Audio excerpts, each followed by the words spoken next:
All right, folks, I am just delighted to be here with all of you and my amazing colleague, Tammy Renyard. This is our 5th year offering the Middle Years series.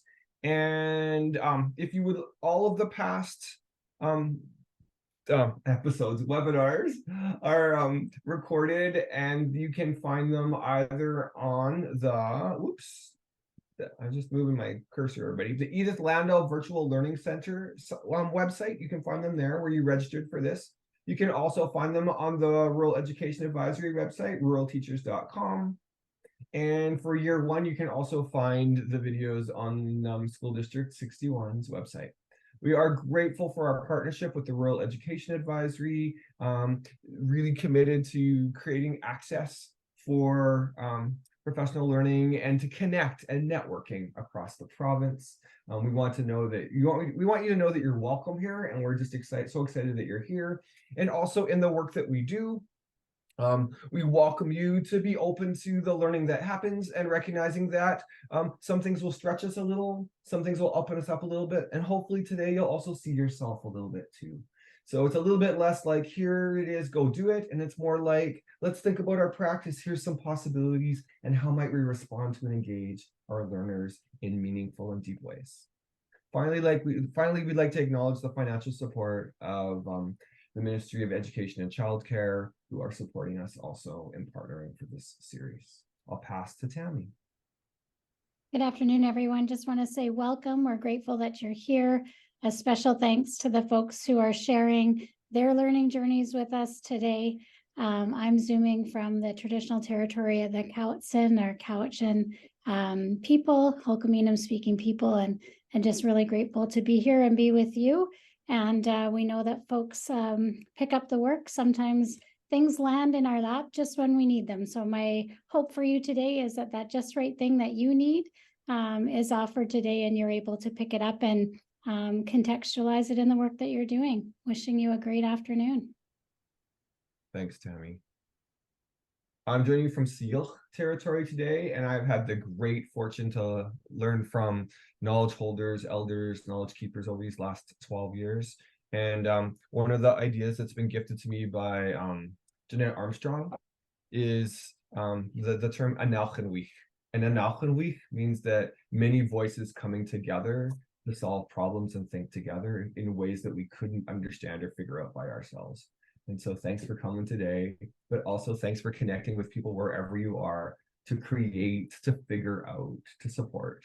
And through our diversity, we can figure things out better than we ever could by ourselves, or just hanging out with the exact same people who think the exact same things as we do.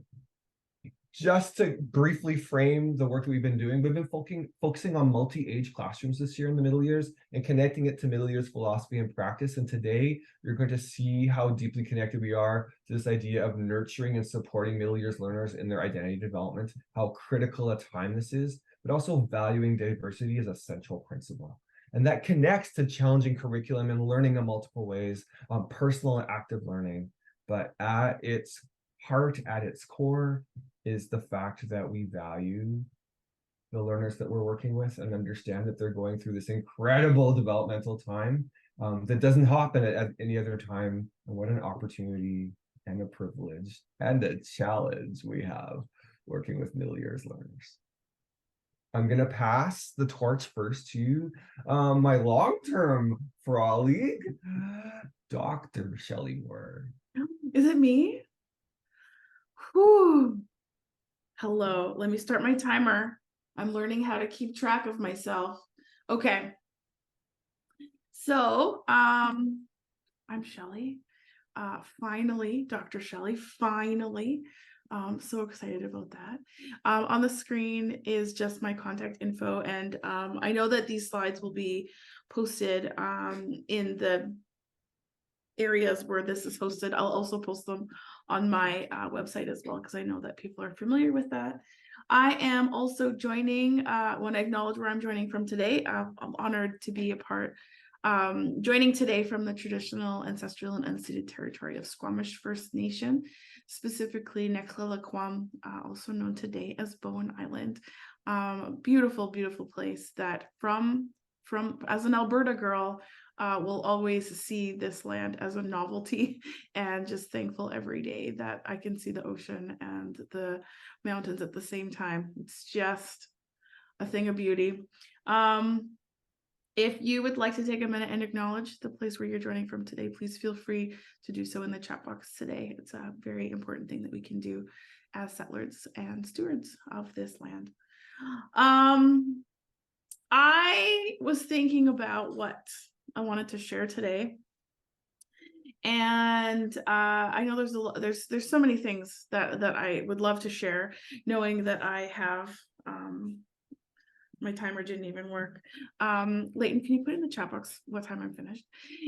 Thinking about how much time I have, and some questions that I know are lingering in the world around inclusive education, and knowing that I just finished this dissertation process, which specifically looked at how to make grade level curriculum accessible for all students, including students with intellectual disabilities, and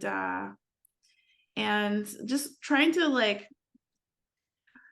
make this more possible, not just for students, but also for teachers. I know that, people are tired and their workloads are very high. I can appreciate all of these things, but also understanding that this isn't something that has to be more work, but like a different way of thinking about the work that we do, and that it doesn't have to be more work. And so thinking about curriculum and making curriculum accessible. If you were with us last year, I walked through a process of an example looking at backwards design as a really effective strategy for helping to kind of make curriculum more accessible. So I'm going to use that today, but I'm even going to go bigger. I'm even going to go bigger than that, because it's not just backwards design that we're talking about. And so these are kind of 4 things I want you to pay attention today, that are all ways that we can open up curriculum for anyone. The first one is the beauty of questions and inquiry. We have some pretty fantastic big ideas in our curriculum, and a great strategy is working with students to draw questions from those big ideas, and making sure that one of those questions are big enough for anyone, right? And when I say big, it doesn't mean it's simple. It means that it's big. It means that it's relevant and big enough that anyone is able to respond to. And that's the beauty of having those questions and big ideas, is they're not grade based, right? Those are life based, and as long as you are alive, you can connect to those big ideas. And so just making sure that when we're doing our planning, that the language that we choose and the concepts that we're pulling in are big enough for every kid in your class to be able to answer. Knowing our learning standards is key to inclusion. It's directly connected to increasing engagement in universal design for learning. We need to know what our standards are. Our students need to know what our standards are. It really anchors the why. Why are we doing what we're doing? A really great practice that I'm a fan of is, and working with students to do this as well, is to turn those learning standards that aren't written for students into language that is friendly for students, and so that they are not just looking at words, but that they really understand the why. Why are we doing this? And the thing about BC is that if you really look at the learning standards, you realize how open they are to anyone. They're very much written in a way that are conceptual and grade-based. Some may say vague, I say inclusive, where they're big enough that anyone could meet that standard if we're creative and innovative. A simple example of that is looking at the word text instead of the word writing, or the word book, or really opening up the different ways that students can communicate through text. And it doesn't mean we're abandoning writing, but what it does mean is that we're opening up avenues, so that even if we have a firm goal, that there are flexible means to get there, and that is opening up curriculum. Access points are my favorite. Access points is really shifting away from that retrofit idea of, I'm going to do this for you and this for you and this for you, which is an impossible workload task, to this idea of how can we start today, this activity, this unit, how do we start in a place where everyone can start together? We don't have to end in the same place, but Where can we start so that everyone can start together, and then we're off.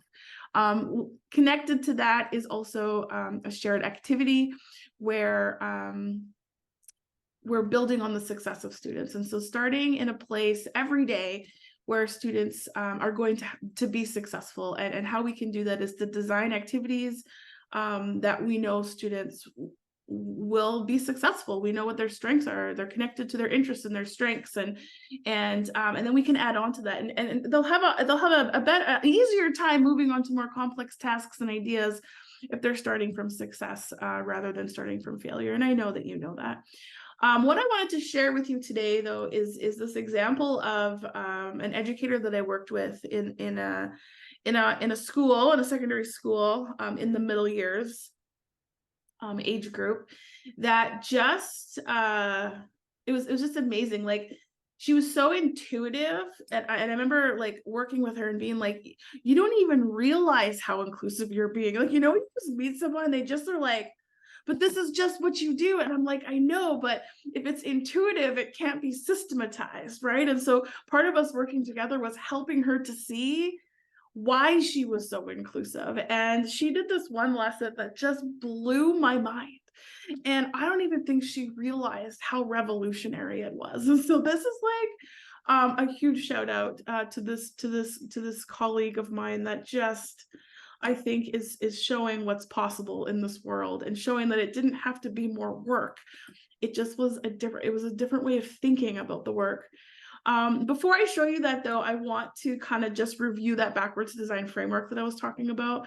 One way to look at the BC curriculum, to really move away from that kind of linear sequential perspective of curriculum that many of us were conditioned to view curriculum through, was this idea of a flip book, because one way that we can be really inclusive with curriculum is to look at curriculum in a way that's responsive.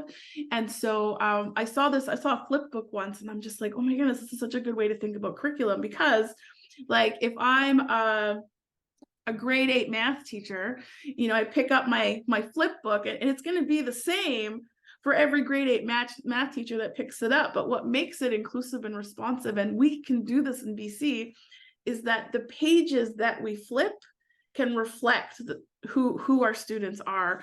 And so like, I might pick up the book and it's a miserable two-toed lizard, but another person might pick up the same flip book and it's a happy two-toed panda bear. And so it's standards based. The book is the same, but how it's read depends on the reader. And so when I think about the BC curriculum, that's how I think about it, is that the curriculum is the same for everybody, but how it's read can reflect the communities who are working through it. And so thinking about the pages, when I think about like a unit plan, the pages in the book of our flip book, there's 4 big pages to our book, and this represents the framework of the BC curriculum, right? So if you think about the head of our animal, right, the mole, this is the head guides us, right? The head guides us. This is where we look at our big ideas. This is really what situates the context. We're not evaluating big ideas, which is why we have the flexibility to pull in student inquiry. We have the flexibility to connect this to place and interests and experience and strengths, and getting students in here. There's big ideas in the curriculum. You can use those, you can use your own, you can pull in questions, but this is really what creates that connection between lessons and the why we're doing any of this work. And we know the power of inquiry through that. And so that's really like, so it's guiding us, right? Our core, the body of our book, is our learning standards. And we have 2 kinds of learning standards in our curriculum. We have content goals and we have curricular competency goals. And content is still a scope and sequence, but you'll notice the size difference here, right? Our content has become bigger and more like synthesized so that it makes room for competencies. And I'm not a quantitative person, so I'm not going to be like, for every 1 content goal, you need 3 competency goals. Like, that's not what we're saying. But what we're saying is that there is a clear shift in our curriculum to move away from an emphasis on content towards an emphasis on curricular competency.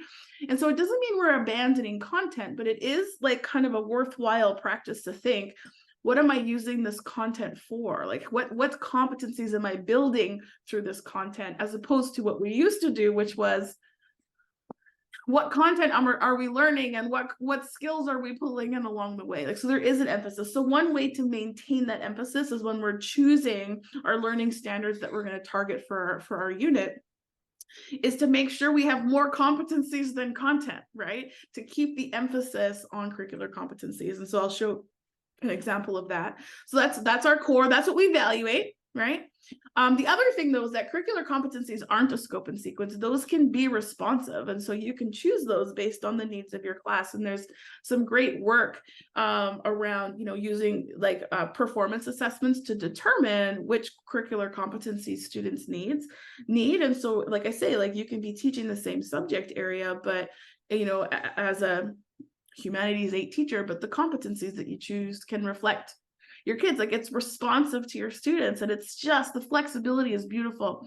Our feet, our foundation, what we stand on, these are our core competencies. We're not evaluating these either. We can absolutely assess in a collaborative way with our students ways that we want to target them. But this is, again, responsive to the class. Like, bring the kids in as a part of determining what those core competencies are. And so when I'm doing my curriculum design with my teams, we'll kind of go through each of these pages and say, okay, let's identify what the goals are that we are targeting for this particular unit. And so this team that I worked with, we did that. And we kind of, this is a planning template that I can make available to anyone. But basically, we looked at the big ideas from the curriculum and used that to create a guiding question that was big enough for everyone in the class. Now, in this particular class, there is a student who has autism. He communicates through pictures. He has an iPad.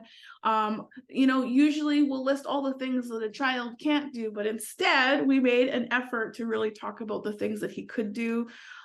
He loved his peers. He had an exceptional skill and strength in his senses.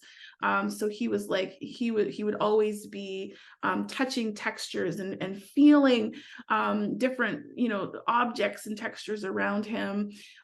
He was visually so strong. He communicated through pictures and symbols, and just was always drawn to photographs and videos. So like there were so many things he could do. And so that's what we used to help make this unit accessible to him. So when we created this guiding question, we wanted to make sure that it was big enough for him too. And so when we were looking at this, we had an idea that we wanted to develop some writing with the students, specifically around like memories and personal experiences and creative writing.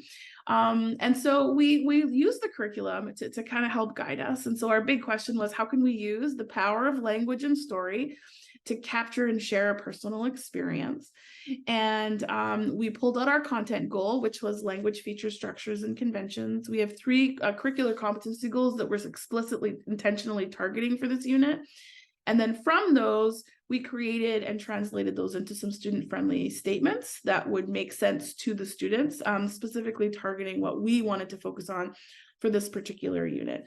This is a process that doesn't take a long time, but it's really effective in really being just zooming in specifically on what we want to target. Okay.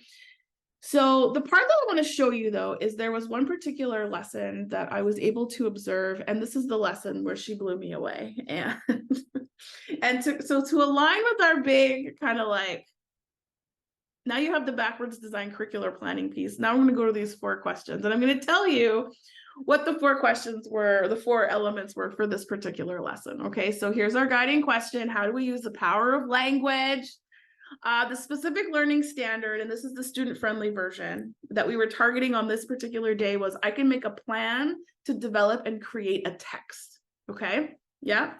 The access point designed for our student with autism was I can evoke a memory or experience. And the reason why it was that was because, what we wanted all the students to be able to do was to kind of draw on a memory and then make a plan to really use language to share that experience through writing. And so we're like, okay, well, what's an access point to a memory? Well, it's like evoking it. Like you got to pull it out. And so what this teacher did, and it's so good, she designed an activity, because we had been talking about the difference between a shared accessible activity and a modified activity. And, you know, a shared accessible activity is something that's designed for the person who needs it, but is available to and helpful to anyone. Okay, so this is what she did. Are you ready? It's brilliant. She created an activity called Memory Lane. And what she did, because at the time, these kids are 14, and she Googled what was popular when they were like between the ages of like 6 and 10. Okay, because she Googled them. And then she created this path through her classroom that were items or objects or pictures that reflected the events and activities and toys and sounds from the time when they were kids. Okay, and so I took some pictures just to show, but it goes around the whole room. And so before they even started planning, they all took a trip, a stroll down memory lane. And so these are all pictures of toys that were popular, and it was around like 2005 was the year she was Googling. She had an iPod with songs that they could listen to. She brought in toys from that time period that they could touch, that they could look at. She brought in a familiar candy, like from Halloween, like we all ate rockets, right? This one I love. She brought in spices that they could smell and taste. And so I looked at them like, are you serious? This is so good. She's like, well, that's what she said. She's like, well, I just thought like what can, we're gonna give him a fake, what can David do? And right, Rose, what can David do? She's like, he's so good at sensory experiences. He loves looking at things and touching things. He can sense. And I'm like, yeah, he sure can. And because he could do all of these things, what ended up, and like, we didn't say to the class, okay, class, we made a memory lane so that David could be included. Like, no, that's what we did. We said, everyone, we are going to evoke memories today. And to help us to do this, we are going to use our senses and interact in this whole like experience. And then once we're finished, we're going to be like, okay, what was evoked? What did we draw from ourselves that we could dig into more? And here's the part that blew me away. So here is a picture of David, okay, in the blue shirt. And because this activity was something he could do, like it was all built on what his strengths were, he didn't need us, right? And because it was something that the whole class did, he could do it with his peers. This was not adapted or modified. This is something that everybody did together. And because everybody did it together, this was not a power imbalance. And this is often an issue that comes up, especially as kids get older, is that the relationships between peers become one of a helping relationship where I'll help you to do that. But because this was derived from grade level, because it was an activity that everybody did that would help everybody to participate, this wasn't a peer helping David. This was a peer experiencing an activity with David. And that, my friend, Rose, exactly. It was accessible for everyone. It was helpful to everyone. And it was an opportunity for David and one of his classmates to learn something together in an equal way, not in a power differential way, in a co-regulating way, in a shared experience way. And that is what leads to friendship. And so you can see, like, this took prep, but it wasn't prep for one person. It was prep for the whole class. And I was able to interview the kids later on, and I asked them, I'm like, so what was useful about, like, what did you learn today? What was useful about this lesson? And every kid that I talked to, whether they had disabilities or not, were like, that memory lane was amazing. They're like, it really helped. Then I'm like, well, what was the memory that you evoked? And they shared things from, like a birthday party they went to where they got a present. One kid shared about like some baking experience with his grandma. And every kid I talked to said that was so helpful. And I'm like, that is what we're trying to do. That is what this isn't about adding more. This is about doing different and starting accessibly. And this allowed all the kids to be connected within that community to all of each other, but also everyone started from success. Everybody, even David. Okay. Here's my question for you, because this is a big question. I'm talking about something called making curriculum accessible.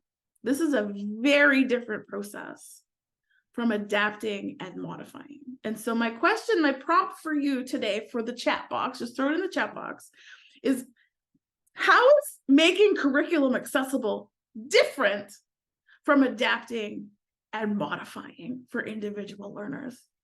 Go ahead, throw it in the chat box, and thank you for spending 20 minutes with me. Thanks, Shelley, for offering us some thoughts about designing for all of our learners, starting from our learners, and also recognizing how when we learn from the diversity of individuals, we can design in ways that benefit everybody. Really powerful. Also, I want to go try all the spices in the kitchen now. Honestly. I'm going to pass the torch to my colleagues, Kiran, Belinda, and Bryan, who are all educators together in School District 41, and I'm really excited about the work that they're going to share. So I'll pass to you all now. Can you see that? Yes. Yeah. All right. Hi, everybody. I'm Marna. I'm going second instead of third, and happy to be here. Grateful to be coming to you from the unceded traditional territories of the Coquitlam First Nations.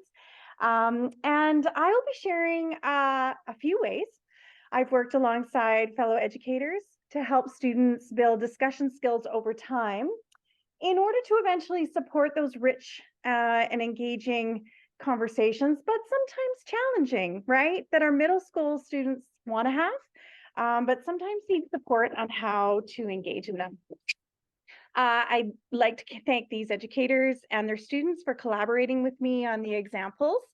Leighton recognizes a lot of those names on there. He should be on there as well. I'll be showing you today. We're definitely better together, as was said earlier, and I've learned so much in these conversations and explorations we've done together. In the past couple of years, I was an educator in Coquitlam, and many of us used this book by Sarah K. Ahmed. It's just, I would highly recommend it. It was an inspiration to explore ways to foster and teach social comprehension skills with our students. When I was working in learning services in Coquitlam, we created a diverse text set that explored identity, and we provided it for every minute. And I'll be providing at some point at the end of this a link to a shared folder that'll give you that list. And we also did a learning series that used this book as one of the resources we might use to engage with that text set. But in particular, I really appreciated Sarah's statement, her quote, about the importance of teaching conversation skills, right? That sets students up for success, especially when we move into maybe more difficult or challenging conversations. So with that in mind, today I'll speak to 3 key ideas with examples that hopefully help build confidence in our students, build relationships between them that feel safe, and make really transparent the skills that help us turn towards each other, listen to each other, build understanding, especially when talking about issues or ideas that might be challenging for some. So those 3 key ideas, whoops, I'm struggling here all of a sudden here. There we go. These 3 ideas are scaffold and practice talk, small reps every day, build skills and norm criteria together with your students, and a marked discussion structure. I'll share an example of that helps us practice those skills in a more formalized way. So scaffolding talk, those small daily reps, is really an analogy for what we know works when strengthening muscles, right? In this case, small daily reps of intentional talk that are built into everyday sequences in the classroom.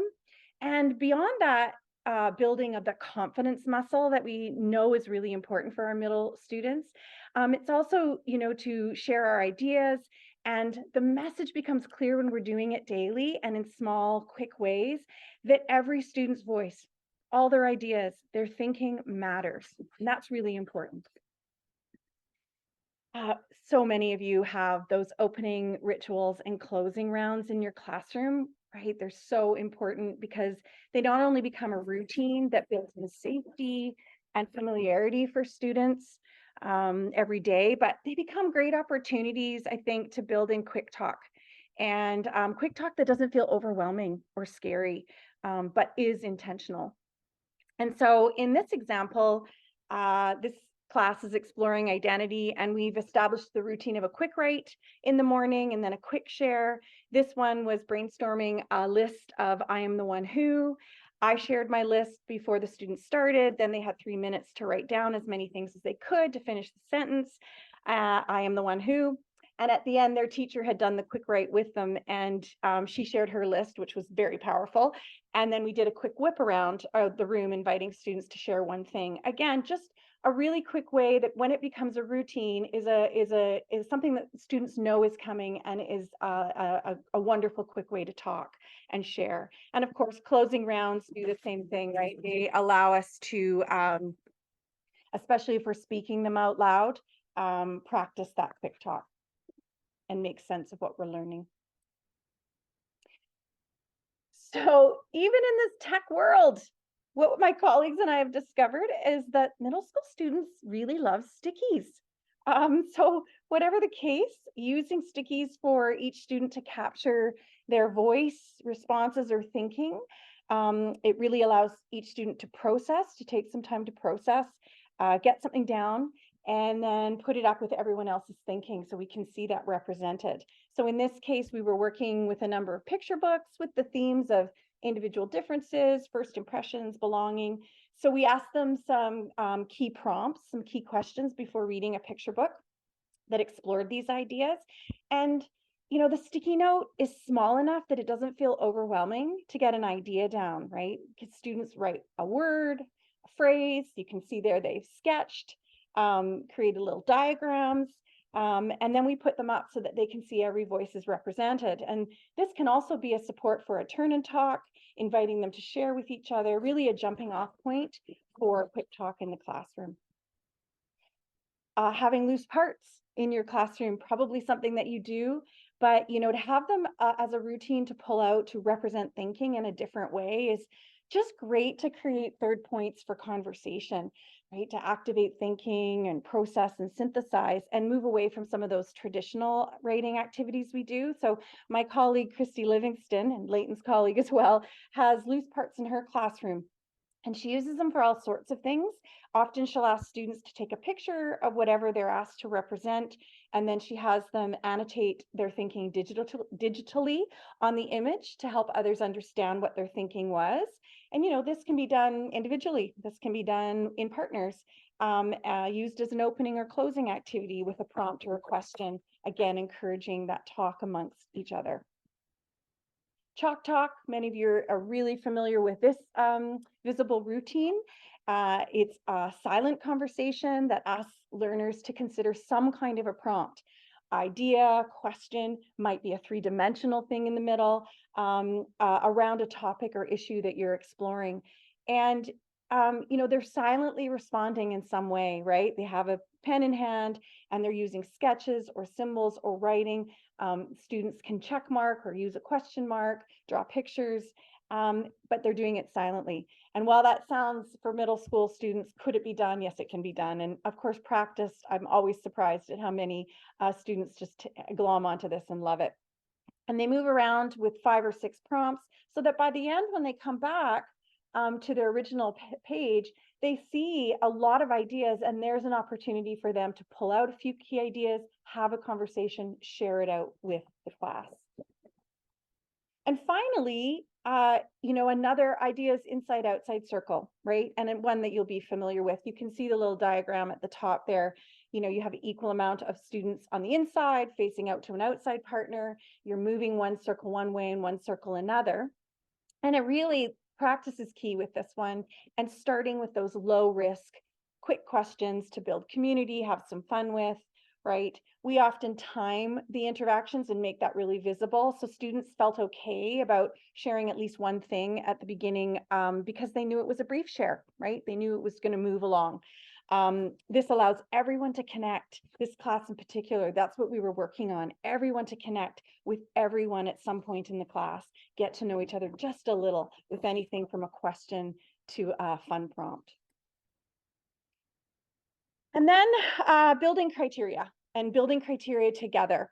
It really is about investing time into making transparent the skills and norms that help us, help lead us to have those rich conversations, and making clear the purpose of those conversations and what they look like, what they sound like, what they feel like. So co-creating criteria was a focus for many of the classrooms I have and continue to work with. And in particular, we focused in on the curricular competency of exchange ideas and viewpoints to build shared understanding and extend thinking, which of course finds its way in the ELA curriculum from kindergarten to grade 12, but certainly you can find the threads of it in all discipline areas. And we spent time making this visible together. So in this particular classroom, we started with the why, used sticky note thinking in this case to ask these 3 questions: what's helpful, what's challenging, what's important. And honestly, this allowed us to mine the wisdom in the room. Students have a lot of experience by middle school with both helpful and unhelpful class discussions, and they're more than willing to talk about that. So we wanted to think about and talk about why discussion might be important and what would help it make it more effective. Certainly you could see opportunity here for drama, for all sorts of simulations as well. In this classroom, we wanted to build some understanding of what an engaged, brave, and respectful discussion looks like, sounds like, and feels like. So you can see at the top there, we used Chalk Talk as a beginning point, and then captured some of those main ideas on the anchor charts that then became important reminders. They were anchor charts in the room on a constant basis of what we were looking for, what we had said as a group was important for us when we were having those informal and formal conversations. In a number of classes, I used a sketch and brainstorm template to unpack the exchange ideas competency in particular, almost like exploding the sentence strategy, where you're taking it apart. We created a couple of looks like and sounds like examples together as a class and talked about how we might use a sketch or a symbol to capture our thinking. And then students drew their ideas and noted any ideas of what that looks like, sounds like. Again, if you had loose parts or you were using those as a thinking tool, you could use those here as well, right? To represent those important components of this competency. There's some sketches that I just absolutely love, and of course showed back to the students as well. We really analyzed this one. We saw such power in the sketches and symbols they came up with. And you can see it really gives insight into their thinking, their perceptions, sometimes their misperceptions, but ultimately their brilliance, right? It helped them make sense of and visualize the most important aspects of this discussion competency, especially the part around building shared understanding and extending thinking, you know, really analyzing. That's the point of a discussion ultimately, especially when we're moving into things that we have different perspectives or opinions about. That's the point, is we want to get there so that we're really extending each other's thinking. And here was an opportunity too to begin to talk about the language of disagreement and how it played an important role in helping each other grow and learn. And I just love this because you can see here, right, that build shared understanding, the picture that this student drew, right? You can visibly see it. So it's so important for us to show these back and have students feel familiar with this. So after using the sketch and brainstorm template, we were able to practice with inside-outside circles. In this classroom, we are exploring themes of identity and belonging, and we used a mini text set of excerpts from a number of the middle school novels that were in our text set. You can see those at the bottom. So students responded to those excerpts in a variety of ways. And then we really kept it simple, and again, this is informal. We're just getting practice, explain one thing, listen to your partner's response. Remember, we're timing this. Talk about what you think connects all of these excerpts, what is similar, what big ideas do you see?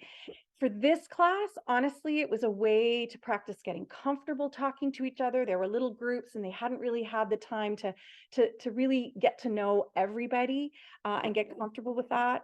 Talk about text and practice those discussion skills that we were developing. We reminded the students what they said it looked like and sound like, had those anchor charts up, and some of the language that we were listening for as they moved through that inside-outside circle. Eventually, and in many of the classes that were developing this competency, I took the students' thinking and summarized it on a single point rubric. And the thing about this is, the wonderful thing about the process of co-creating together is that by the time we brought this back to them, it wasn't just a list on a page. It was very familiar to them. It wasn't just words, but skills that they understood and recognized. And so now we can use this for students to goal set before a conversation, to reflect with after a conversation, to use as pull out learning goals for a particular learning sequence, or use to provide feedback. So finally, the MARC discussion is a structured conversation that allows students to practice these skills, but really build confidence in sharing and putting that criteria into action. Just a little background, we were asked by teachers to help facilitate this structure for a few reasons, and you might recognize some of these reasons, right? One was that only a few students were speaking up or offering their ideas. So in what way can we facilitate opportunity for everyone to talk? Many of these classrooms had students who were new to Canada or found speaking out difficult for a variety of reasons. They wanted to share, but they needed some structure and some support to help them. Also, students were struggling at times to have conversations that help them grow and understand each other's perspectives. So in some cases, the conversations were getting aggressive or hurtful or supporting only one opinion, especially when some of those challenging issues were coming up. So while teachers were engaging in our diverse tech set, which had many titles exploring, a diverse identity and experiences, our colleagues were really keen to help all students feel safe and wanted a structure to help them engage in meaningful conversations. So before a MARC discussion, and again, an overview of all of this will be in your shared folder. So I will move through it fairly quickly, but it's all there to go back to if you're interested or if you haven't done it before. But ahead of a MARC discussion is really important. We want to prepare. The whole point is that we want success. We want all those students to feel like they're having success. It's a strengths-based experience, right? So we give the students MARC discussion questions. It might be a combination of ones you've created, students have created. They're open-ended. While they're connected to, these are just some examples, while they may be connected to a book or a text or something that you're learning. In this case, these were two different classes, two different read alouds. The questions were connected to these books, but more so they were connected to big ideas and themes that these students could relate to. And then giving students plenty of support and time and conversation to get a sense of the questions, craft some answers or notes. This is a supporting document to bring to the discussion. This isn't what we're looking at. This is just to give them confidence, right? So for students who needed further support, they could choose a couple questions to answer. For students new to the language, they translated and then had a few words or sentences that they practiced. And in a class I was with yesterday, the teacher had practiced with them. And so they felt very confident coming in to be into the MARC discussion. So when we come to the MARC discussion, students bring their prepared questions and their criteria page. And again, some will have lots of answers, lots of things written on. Some don't have anything, but they have the questions in front of them and they have the criteria. And we use that criteria again to choose 1 to 2 personal goals. Every student chooses, they decide, what's my intention today? Maybe it's just active listening and facing everyone. Maybe I'm going to use some of that language of thinking. And it just blows me away every time when you give kids opportunity and practice what they end up doing. They end up doing way more than what their intentions were. In our first MARC discussions, we often just stay with that exchange ideas and viewpoints. So offer an idea, maybe a viewpoint, but I am always pleasantly surprised at how, because we've done that co-creation, how many students actually move the conversation forward. I'll give you an example of that in a minute. Of course, we have the language and norms reminders up during that MARC discussion, where students can actually see the language that we're listening for, right? You know, it feels perhaps a little performative at first, but again, because we've practiced, students quickly move into being very comfortable using the language. So the teacher's actually not in the circle. They're standing on the outside of the circle. They're using this type of tally sheet with the, you know, the competencies broken down a little bit, what we're looking for. And they can be sitting or standing, and they're really tallying for contribution. You can see my notes there is I'm also noticing the types of things that students are saying in a strengths-based way so that I can share back with them what I'm hearing and what I'm seeing. The first student contributor offers the first question, and then each student contributor chooses the next person to speak. They use their hands. If a student hasn't contributed, they hold up a fist. If they've contributed once, they hold up one finger and two and three and so on.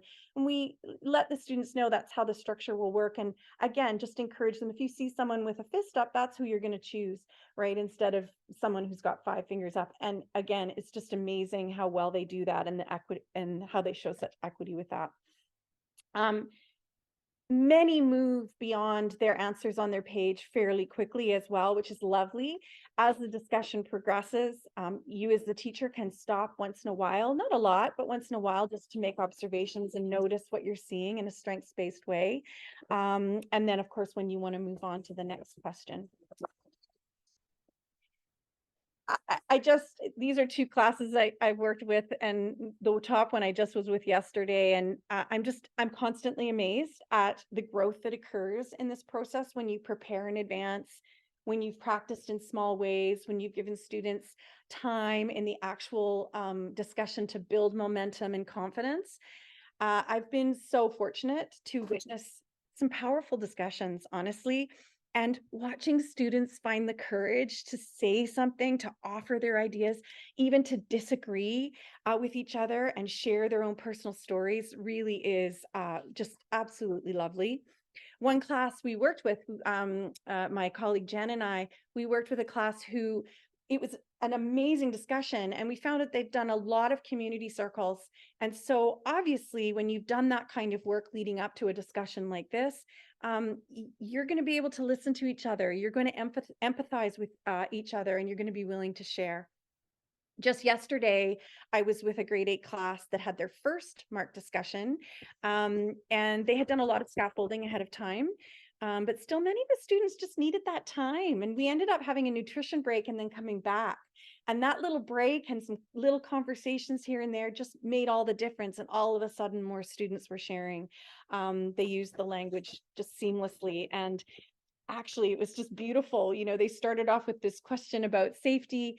What makes you feel safe? Then students started talking about, you know, by themselves or with other people. Then they moved into introverts and extroverts. And then one student said, do you think the events in our lives can impact us so that we become more introverted? Boom, the discussion just took off. And of course, now their discussion sheets are just, you know, they're talking. They're not using those questions anymore. Finally, it's an opportunity to reflect and goal set, pay attention as students to what we did well, what we're celebrating, and what we want to do the next time we come together. And you can see here just some lovely reflections. This came from yesterday, actually, that students are thinking about.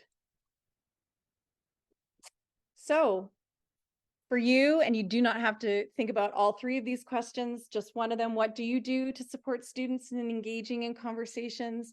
What structures are helpful in developing, especially that confidence over time? And how do you make these skills and norms visible in your classroom?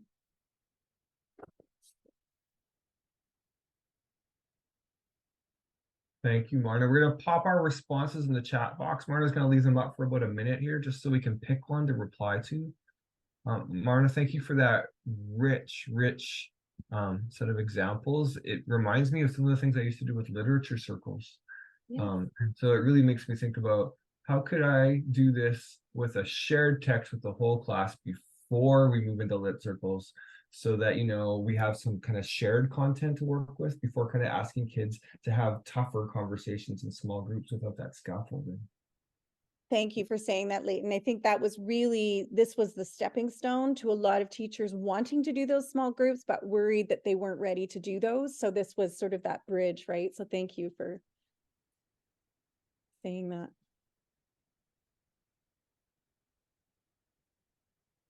Marna, you mentioned that folks might have access to these resources. Yes. Let me think. Oops. Okay, I'm gonna stop sharing if that's okay, and then I can grab my link and put it in the chat. So thanks to Marna for generously sharing, everyone, and also compiling the materials and putting them in the chat box for us so that we can draw upon them. Going to be sharing today is called Affirming Identities. And before we begin, we'd like to acknowledge that we are on the traditional unceded territories of the Musqueam, Squamish, and Tsleil-Waututh people.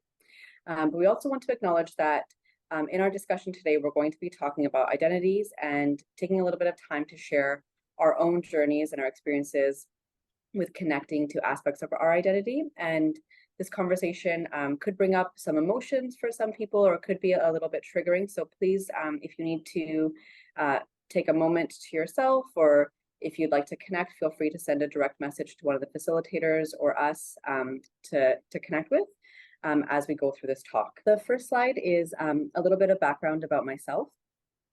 My particular focus areas in the district are supporting English language learners or multilingual students. And a little bit about my own personal history. I'm second generation. I was born in Canada in Burnaby, and my home language is Punjabi. So I was fluent in Punjabi when I started preschool at the age of 3. And when I started preschool, I immediately learned English. I always wanted to be the first one at preschool class, helping the teachers set up for the day. I wanted to stay late to help them pack up. I was a real keener. And so I picked up English very quickly. And in doing so, I switched the language of my family home to English. So even though I lived in a multi-generational home, my parents and my grandparents were fluent in English. And so it was quite easy to make that switch. There was a home video of me a few months after starting preschool where my mom asked me to speak in Punjabi for the video, and I ended up speaking English with an Indian accent. So that's how fast the switch happened for me. And I think that my experience is very common for a lot of students, whether they're born in Canada or they're new immigrants to the country, that they might know one or multiple languages before starting kindergarten, but when they're immersed in our English school system, quite often their home language can sort of stall at the age at which they start school at. So now as an adult, I can understand Punjabi, but my speaking of it is not the greatest. And I know that when I'm talking, I'm muddling up my words and all of that. And with that sort of loss of language that I experienced, I also feel like that impacted growing up my connection to my culture. And so now as an adult with my own children, I'm sort of struggling with that a little bit about how am I able to impart the culture of my grandparents and my great-grandparents and where we come from in India, because I don't necessarily have those language skills to pass on to my children with the culture as well. And so the work that I'm trying to do here and with the team is thinking about how are we able to honor and celebrate where our students come from and all the languages that they speak and all the gifts that they bring into the classroom. And so that's a little bit about myself, and now I'll turn it over to Belinda. Hi, folks. Hopefully us moving the screen is going to be okay. Hi, I'm Belinda Chi. So I work in the Burnaby School District. I am a learning lead with Kiran and Bryan on the staff development team. A little bit about me, I guess, this project is really close to my heart because of the idea of representation and how I've been affected by representation. I remember the first time I saw myself in a book was when I think I was in my 3rd year of teaching, and a colleague had read this book, The Name Jar, to both her class and my class. And I was tearing up at the back because it was just the first time that I've ever seen myself kind of represented, or someone close to my culture represented in a book. and just thinking about like how, you know, that didn't happen for me until I was like in my mid-20s is mind-blowing. So like, why are we not bringing in books to affirm kids' identities and also, you know, show them different kinds of different walks of life and culture so that they can learn. And then the other thing for me was when I was in high school growing up, the first time it was in high school when I had a teacher of the same culture, Chinese Canadian individual who was a secondary teacher. And I was like, oh my gosh, I didn't even know people from my culture could be teachers in Canada. Like, what is happening? Didn't know that was a thing, you know? So it was really cool to see. He actually never taught me, but he was someone that I kind of like admired from afar. And then here I am. I'm now a teacher. I just feel like it's so important when we are able to see ourselves in different roles. I think it's so powerful. And then inclusion is close to my heart. I just feel it's so important for everyone to feel included, to feel like they belong especially in schools, but in our community. And yeah, so these are the things that touch my heart and are so meaningful to me. I'm going to pass this on to Bryan. Greetings, everyone. I just want to acknowledge and thank Marna for stepping up and filling our little technological void there. And I'm hoping that everyone who's viewing this like can recognize that everything that Shelley has spoken about, everything that Marna has spoken about, I think is really easy to apply in what we have a nice complementary set of presentations. So I'm Bryan Gidinski. My pronouns are he, him. You'll see that I've just selected a few images from social media about sort of topical things that have been happening in the realm of conversations around sexual orientation and gender identity. And I was kind of fortunate in that I grew up and I had lots of people who looked like me in books. And yet there was a piece of me in terms of who I am as a person and in terms of my identity that I rarely saw in books. And then when I finally did have the opportunity to start seeing that queerness presented in books, it wasn't always represented in particularly positive ways.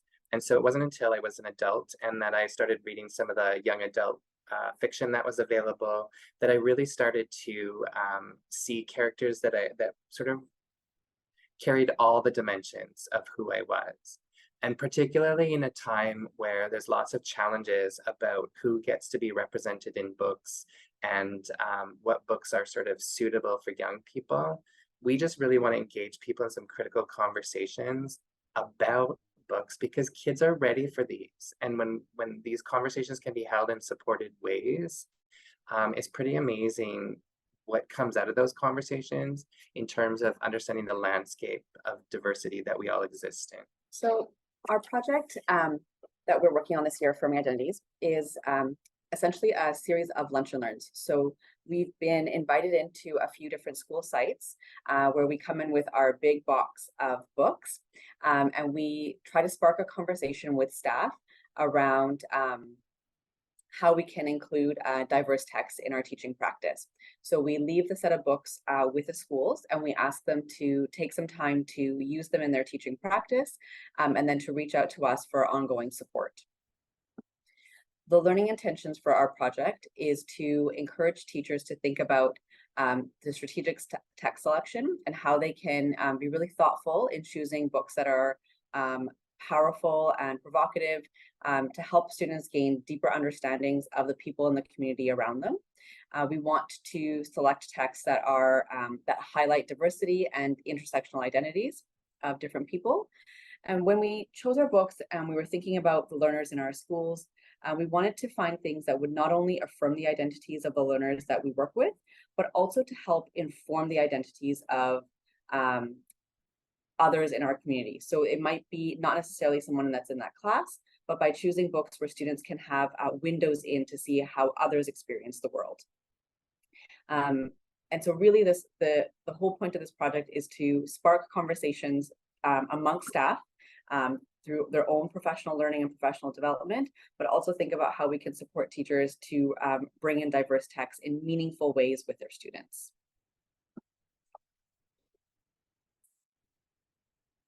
And we're not going to take the time to share this video here today, but many of you are probably familiar with Rudine Sims Bishop, and she's been incredibly influential in terms of diverse representation in books.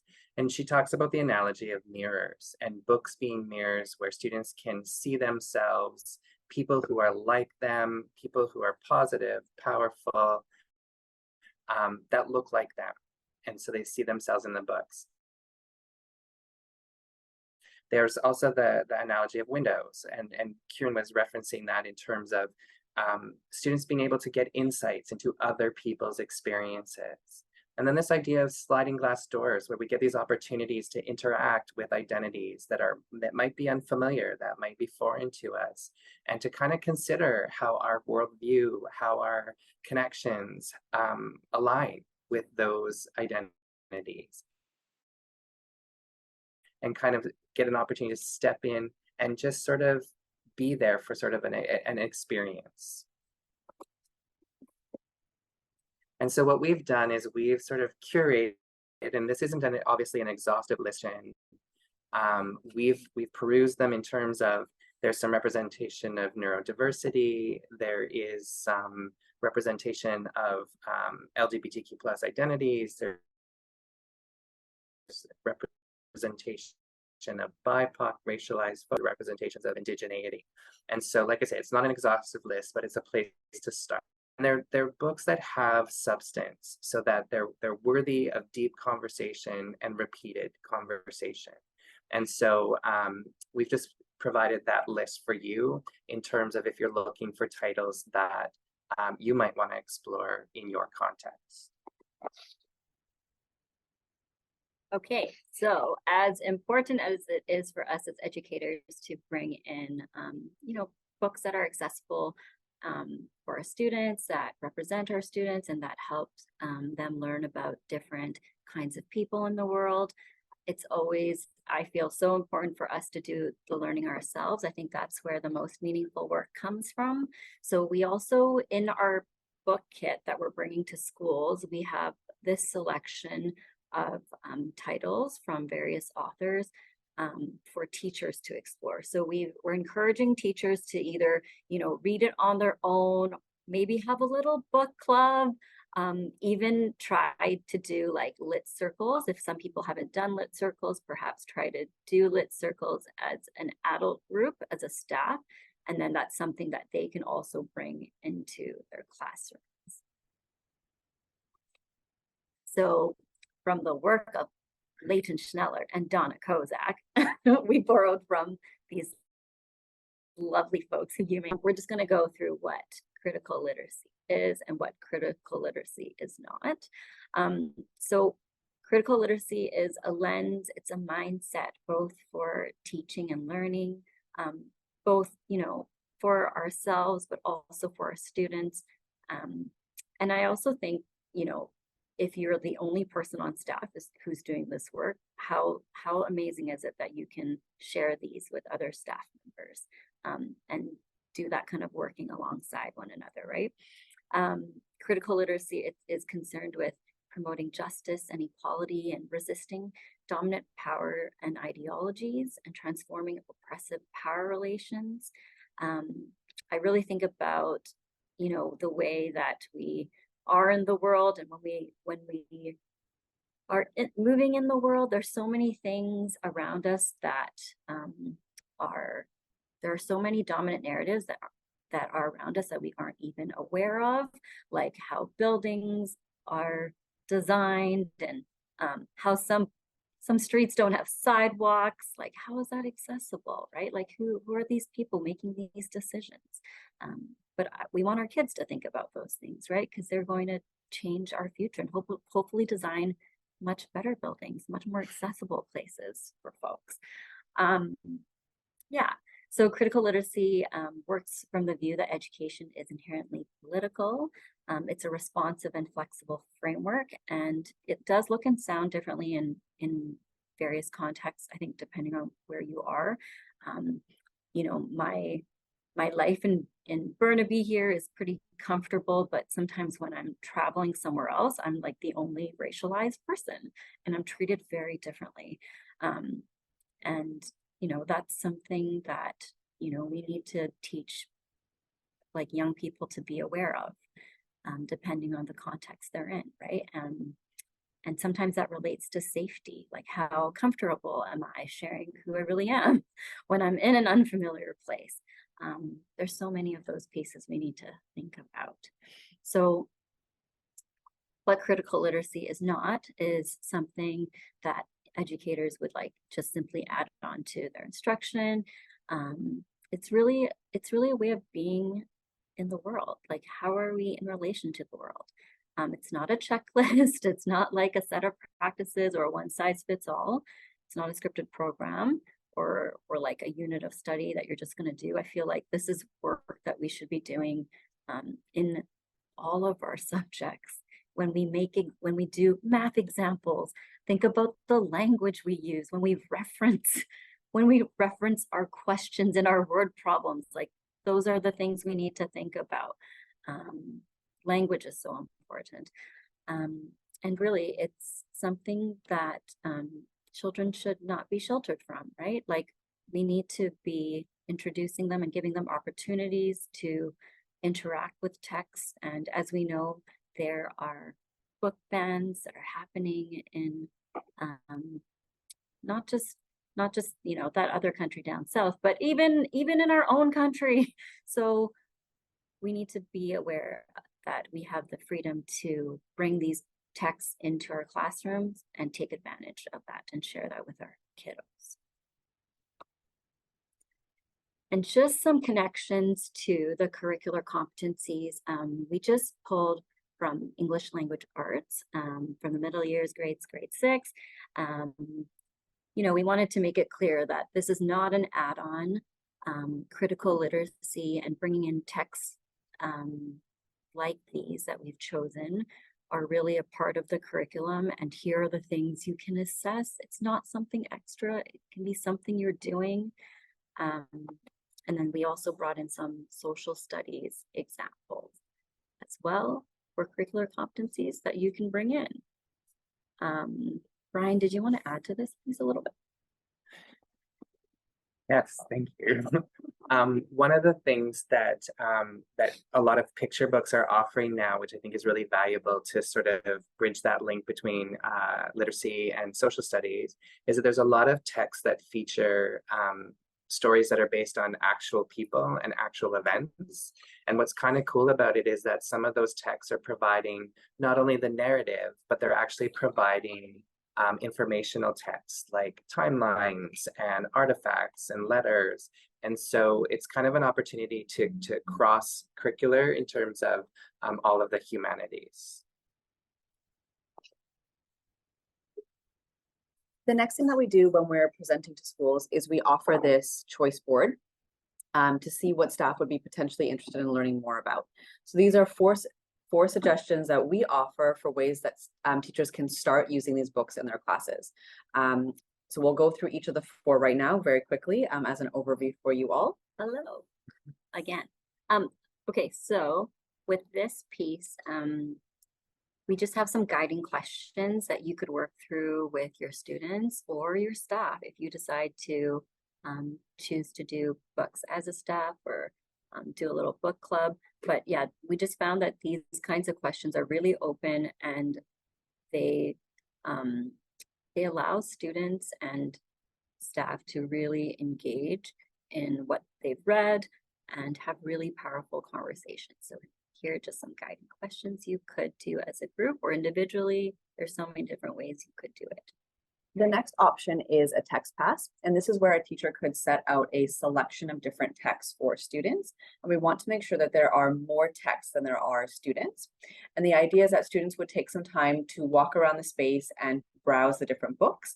And then the teacher would ask the students to select a text. So each student would be making a choice.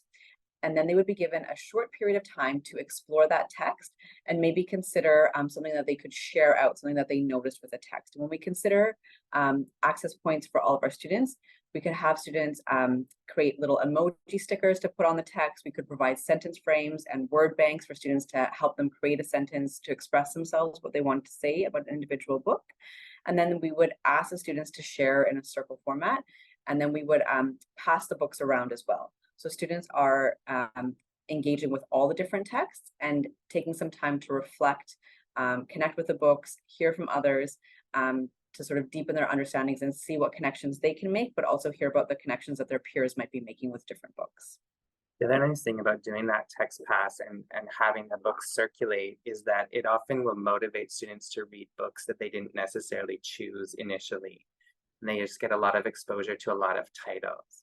And then the other, another option is just looking at some of the social media posts or memes and just sort of looking at them and having conversation about how they connect to themes and topics in the books. And I could find it quite amusing. When I saw this last post from Nikita Redcar, that she, as sort of an act of resistance, was going to start just commenting "love is love," and that's so inspiring on straight people's engagement posts. And so just that idea of sort of flipping the narrative in terms of how we view people is a powerful opportunity for conversation and exploration. Okay, and then the other one on our choice board is literature circles. This is from Faye Brownlee's Grand Conversations, which you might be very familiar with, but it's a great way for students to engage in these texts. I think you can also do this with picture books, not just novels, because it's not just like reading it once and then you're done. There's so many different themes you can explore even with picture books in a small group. And I think also, as Bryan mentioned earlier, some of those characters are based on people who are real. So you could also bring in articles from social media or bring in other videos or songs that might relate to the themes that you're discussing, which would make really rich conversation.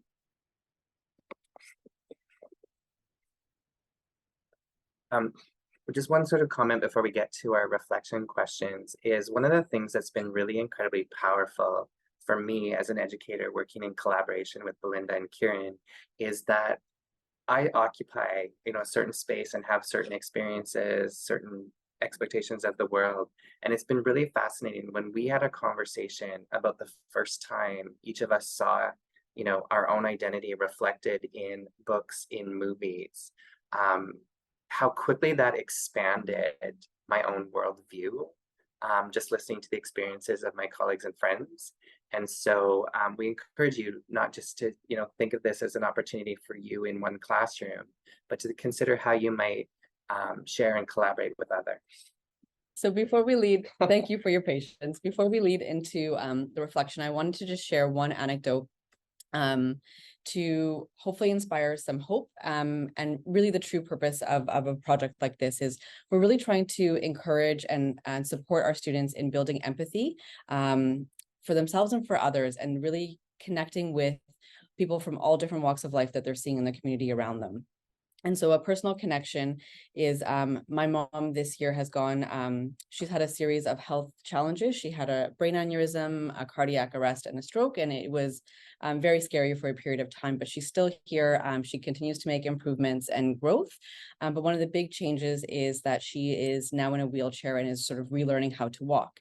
And so for my very young children, they have a very close bond with my mom, and she would often provide babysitting and daycare and things like that for me. And so it's been a shift for them in seeing how Nani was before and how Nani is now. And so as we're now sort of gearing up into Christmas and thinking about what they want from Santa Claus, what they sort of come up with is the older one has asked for a Barbie with a broken leg, and by that she means prosthetic leg. She just doesn't have the language to express that yet. And then she has determined for her younger sister, that younger sister is going to be asking for a Barbie in a wheelchair, and they're both very excited to receive that. And it's so powerful to see how their worldviews have been impacted by the experience that our family has all been on, and watching my mom's journey. And so we hope through this project that our students are building connections and building empathy for others, and also showing that kindness towards themselves as well. So as we leave you today, we'd like you to consider choosing one of these series of reflection prompts that we have up. So think of a time where you felt like some aspect of your identity was affirmed in a significant way. And think about sort of what that meant for you and how that experience was for you, and share that in the chat box. You might also instead consider thinking of a time where you've observed a representation of a particular identity that's not typically centered publicly and is not an identity that you hold.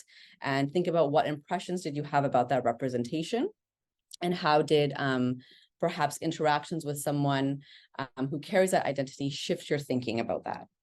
The last category is thinking about, generally speaking, have representations evolved or changed since your first experience with representation? If yes, consider why, and if no, consider maybe why not. So please take some moments to reflect and share some thoughts in the chat box. And again, thank you so much for your time, and apologies for our tech issues. Thank you. It was worth the drama. If there's something I can say has been an unexpected challenge over the last 2.5 years, it has been how educators, teachers are committed to this work, and yet experiencing quite a bit of pushback in a variety of ways. And so it's so nice to be scaffolded and supported in this work. So thank you, Bryan, Belinda, and Kiran, so much. As you're just responding in the chat box, everyone, give you a little time. I'll just mention for the people who listening to the recording later that today's session was recorded, and that it will be sent out by email in about 10 days or so. I'll make sure to check that the right name of the right session is mentioned in the email. I think probably 3 or 4 people came expecting our Math and Indigenous Education series today, which will continue, just it wasn't today. But you'll get an email with the link to today's session, and you're welcome to share it. And for folks who weren't able to attend, many folks, if you've just signed up for the series, you automatically get sent the recording. So Bryan and Kiran and Belinda and Marna and Shelley, thank you for offering us important ideas that help us think about not just diversity in multi-age classrooms, that level of diversity, but welcoming the diversity of all children in our context in a way that we can design with from the beginning with that in mind. I'll pass to Tammy as I put up the last slide. We're just so grateful. So many things to consider. And I think people are starting to respond in the chat, but I think the questions are so reflective. For me, it's like really considering where does that land for me? So I think people are still will be reflecting for a while, and just so grateful for all of you. Thanks, Marna, for jumping into the gap, and just really appreciate this team. We met last night, and just grateful for the voices and your experience and your willingness and generosity around sharing materials with folks too. So we will include those links as well when the recording goes out. So thank you so much for sharing a piece of you and your work to this audience. Aichka. Our next session is Tuesday, January 30th. We'll be sure that the reminder email comes out prior to, so you all have the link.